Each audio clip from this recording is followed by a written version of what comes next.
I just watched a $2.5 million a year business owner turn down a $50,000 a month opportunity because he was too scared to hire. Here's the 60-second conversation that changed his mind and why your biggest growth blocker isn't what you think it is. Hey, I'm Will Hinkson, and alongside my team at Hardly Selling, we've taken 15 companies to 8 figures by building sales teams that scale. But growth isn't just about tactics. It's about pushing through that uncertainty holding you back. Today, we're unpacking a real client story of mine that shows how leaning into discomfort unlocks the next level. And I'll give you recent examples. So I was having this conversation with a client of mine who's in wholesale real estate. His business is doing great, multiple 7 figures a year, around 2.7 million a year to be exact, with solid profit margins, but his goal was to hit 8 figures. So I was going through the playbook for 8-figure sales teams and introduced him to some top sales talent via our recruiting process. By the way, if you're curious, there's a video on how to build a recruiting process. It's one of the very first videos here on my channel if you want to check that out. My client met the sales rep we introduced to him after they went through our 5-stage hiring process. And what he said really surprised me. He said this: "Yeah, I don't really know what to do with them. They're all really good. I'm concerned I can't support that level of talent right now." And when you're going from 0 to 1, like the logistical stuff like leads and costs feels all overwhelming because it's new. But to go from 7 figures to 8 figures, the blocker for the majority of business owners is bringing in talented people. You worry about letting people down. How are you going to keep them? Spending big on hires or having conversations you've never had. And it's that gut-wrenching uncertainty.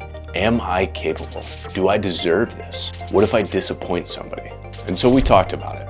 My encouragement to him was, you've got to lean into that discomfort. It's not pain, it's just insecurities surfacing, because growing to the next level requires doing things differently. You have to do things differently than you've always done them. If you're doing what you've already done to get to this level, then if this was going to get you to the next level, you would already be there. And courage in business and in life is doing things when you're uncomfortable.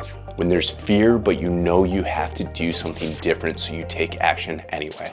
Now, ultimately, he decided to move forward with hiring 2 of the very talented sales reps that we introduced him to and position himself for growth. Here's what's wild. His rock star sales rep he had before those 2 hires is now his lowest performing rep on the team, and that team is on track for 8 figures in the next 12 months. So what's the playbook we used? It's simple, but it's not easy. You have to focus on people, process, and performance. First, people.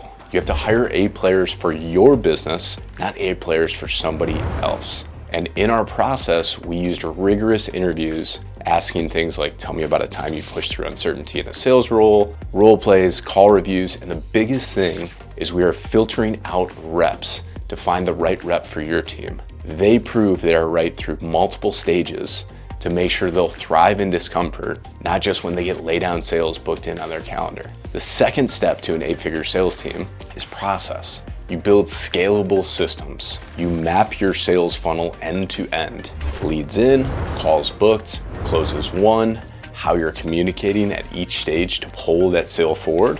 And for this client, we documented everything to remove the guesswork. Now, third is performance. You have to track the only 4 stages that matter. You're looking at an increase in call volume. You're looking at boosting your show rates to those calls, improve close rates, or grow deal size, whether that's cash collected or contract value. And listen, I've been there myself. When I scaled my own businesses, I risked big on hires, and I felt the same kind of frozen in moment feeling of holy shit, what if this doesn't work? It was like when I became a dad. I didn't have a framework. I just had uncertainty, but I leaned in anyway. This happens over and over in life, but pushing through builds resistance. And the key here is moving forward despite having doubt. That's what separates those who hit the next level from those who don't. And if you're at 10K a month, eyeing 25K, if you're at 100, pushing to 200, or wherever you're at, if you're feeling uncomfortable with the stage of growth, start with this one uncomfortable action today. Whether that be interviewing sales talent that you don't think you're ready for, tweaking your close rate and training your sales reps to have hard conversations, change management inside of your sales team. But you have to transform your view of how you look at this. There's something you don't want to do. It's probably exactly what you need to do. Just like growing a muscle in the gym, discomfort signals growth. If you knew exactly what to do to grow to the next stage, you would have done it already. You have to combine the right information and systems with action while you're experiencing uncertainty. When you do that, you're unstoppable. So if you lean into this, if you build your playbook, you will watch your business change into a level you didn't even realize was possible. And if this helped, subscribe to the channel. Check out that recruiting process video, which is one of the first videos on the channel. It's a game changer for hiring without fear. And I would love to see down in the comments below what's your biggest growth discomfort, and I'll see you next time.